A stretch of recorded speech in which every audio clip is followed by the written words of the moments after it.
What happens when a virtuous queen is entangled in a maze of court conspiracies and deception? We can find an answer to this question by taking a look at the life of Queen Inhyeon, the second wife of King Sukjong of Joseon. Queen Inhyeon is one of the most beloved queens in Korean history. She has been highlighted often in popular culture, her dramatic life and legacy enduring to this day. Her rise and fall and reinstatement has had an important impact on Korean history. Before we start, if you enjoyed this video, please like it and subscribe. Thank you. Queen Inhyeon, or Lady Min, was born in 1667 to the Yeoheung Min clan. She was the daughter of Min Yu-jung and Lady Song of the Eunjin Song clan. Her maternal grandfather was Song Jun-gil of the So-in political faction. During this time in Joseon, the court was divided into two major political factions. The western faction, So-in, later split into the Noron and Soron factions, and the eastern faction, Dongin, later split into the Bukin and Namin factions. In the case of Lady Min, we just need to remember that she was favored by the Noron faction. In 1680, King Sukjong's first wife, Queen Inhyeon, died at the age of 19.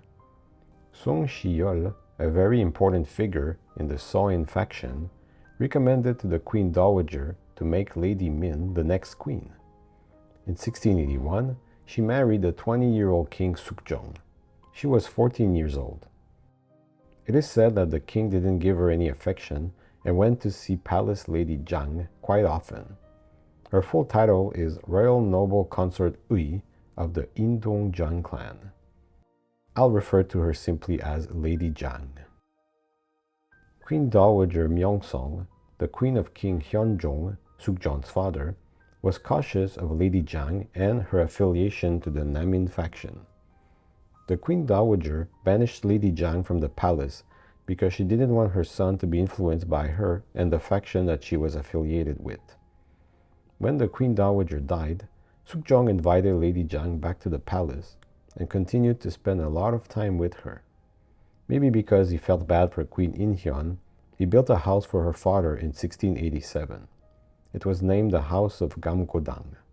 Queen Inhyeon still didn't have any children by then, and it would be a big problem for her until the rest of her life. Even with all these events going on in the palace, Queen Inhyeon handled her duties with generosity, virtue, kindness, and intelligence. It is said that she got more and more beautiful as she aged. She was always by the king's side, especially when he was sick. Inhyeon, to keep Lady Jang in check, recommended Lady Kim of the Andong Kim clan to Sukjong as his concubine. She did that mostly because she couldn't get pregnant and the king needed a son as an heir. Alas, the king was not too interested in Lady Kim. Sometime later, in 1688, Lady Jang gave birth to a son, Yi-yun, later King Gyeongjong. Sukjong wanted to make his first son his crown prince. The So-in faction, who supported Queen Inhyeon, was against this. The Namin faction, who supported Lady Jang, was in favor. Thus ensued a bloody dispute that is remembered as the Gisa Hwanguk. The king proposed to Inhyeon to adopt Yi-yun as her son, but her and her faction refused. Although this might sound strange to us now, this practice was actually common in Joseon. Sukjong was extremely displeased with this situation and killed many members of the So-in faction, including Si-yeol. Si-yeol was known for his concern with the common people and their problems. He was a government official for more than 50 years. His portrait is recognized throughout all of Korea. His name is mentioned more than 3,000 times in the veritable records of the Joseon dynasty, more than anybody has ever been mentioned in these records. Lady Jang kept slandering Queen Inhyeon and claimed that the queen was trying to harm her and her son Yi-yun. Queen Inhyeon's father died in 1689. She was greatly affected by this and couldn't stop crying. Some officials and ministers felt sorry for her and arranged a small banquet for her birthday, which was coming up soon. The king, influenced by Lady Jang and her entourage, ordered that the banquet be cancelled and all the food buried and the gifts returned. Inhyeon couldn't understand why this was happening. She, rightly so, felt wronged. Members of the Soron faction pleaded for their queen, but nothing could change Sukjong's mind. Some officials lost their lives standing up for Inhyeon. Sukjong decided to depose Queen Inhyeon and exiled her to her parents' house. She later exiled herself to Cheongamsa Temple in Gimcheon, where she lived until 1694. Not much is known about her time there, but she is said to have become a devoted follower of the Buddha. Meanwhile, Lady Jang was elevated to queen consort and gave government posts to her family members. More importantly, her son Si-yeol was appointed as crown prince. It is said that Lady Jang violently punished palace ladies, used bad words, and was arrogant around people. As time passed, King Sukjong started to realize that he might have made a mistake in deposing Queen Inhyeon. Sensing this, Lady Jang tried to frame Inhyeon for treason. Sukjong, disillusioned with Lady Jang's plots and seeing Queen Myeongseong, his grandmother, in a dream, completely changed his mind about Queen Inhyeon. He regretted his actions towards his queen. Sukjong eliminated disloyal officials, especially those from the Namin faction, who grew greedier and greedier.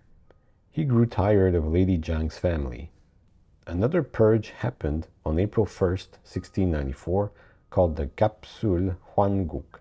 That saw the Namin faction lose power at the profit of the Soron and Noron factions. The Namin faction would never recover from this. On June 1st of 1694, Sukjong demoted Lady Jang to her former position and reinstated Inhyeon as queen consort on the basis that there cannot be two queens in the palace. Apparently, Sukjong didn't change his affection for Lady Jang. He alternated between the two women to appease the different factions and strengthen his royal power. The factions still couldn't agree on who was really the queen and if a new title was needed for Lady Jang. For Sukjong, the most important was that nobody would disturb the crown prince, meaning mentioning that he wasn't the queen's son. Those who went against the king's wish would face dire consequences. Apparently, Lady Jang didn't address the queen with courtesy and didn't treat the prince well. Sukjong forbade the crown prince from seeing his mother and placed him under the care of Queen Inhyeon. Because of this, it is said that Lady Jang decided to poison the queen.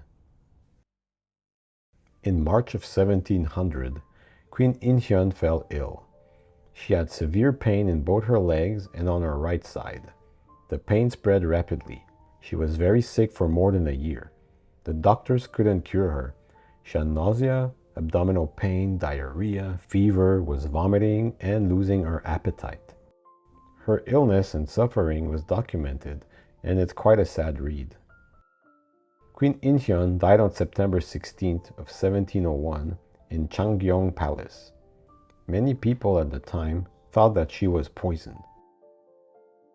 There's a story where Sukjong had a dream about Inhyeon in a bloody dress. Sukjong asked his queen how she died, and she pointed in the direction of Lady Jang's chambers. Sukjong woke up and went to Lady Jang's room. As he was approaching, he heard music and laughter. He looked inside her room and saw a shamanistic ritual and a doll of Inhyeon that was struck with arrows. Other sources state that it was royal noble consort Suk who notified the king about this. In yet another source, it says that Inhyeon's older brothers informed the king about sorcery at play in Lady Jang's chambers. It is said that Sukjong learned from Lady Jang's ladies-in-waiting that they had to shoot arrows at a portrait of Queen Inhyeon 3 times a day and were forced to bury dead animals in the queen's gardens. Whether all this was true or not, Lady Jang was sentenced to death by poison, sasa. She was forced to drink poison, called sayak. The sentence was usually reserved for the nobility and royalty and was considered a milder version of the death penalty, as it was a so-called medicine bestowed by the king. The life of Queen Inhyeon was recorded in the 인현왕후전, a novel written in Hangul. Most books were written in Chinese characters at the time. Hangul was used mostly by commoners and women. It was most probably written later in Joseon by one of her descendants. There are many inaccuracies, but nonetheless, it's invaluable when talking about the queen's life. The story of King Sukjong, Lady Jang, and Queen Inhyeon has been enjoyed by so many generations since. Many dramas recount these events, namely the TV series Dongin and the 1961 movie Lady Jang. For most people, even to this day, Queen Inhyeon was a remarkable example of resilience in the face of adversity. Sadly, a lot of the problems she had were simply related to the fact that she didn't or couldn't have children, especially a son. Thank you for watching. What did you think of this story? Do you think Lady Jang was a pure villain or simply misunderstood? Don't forget to like and subscribe for more videos on the rich history of Korea.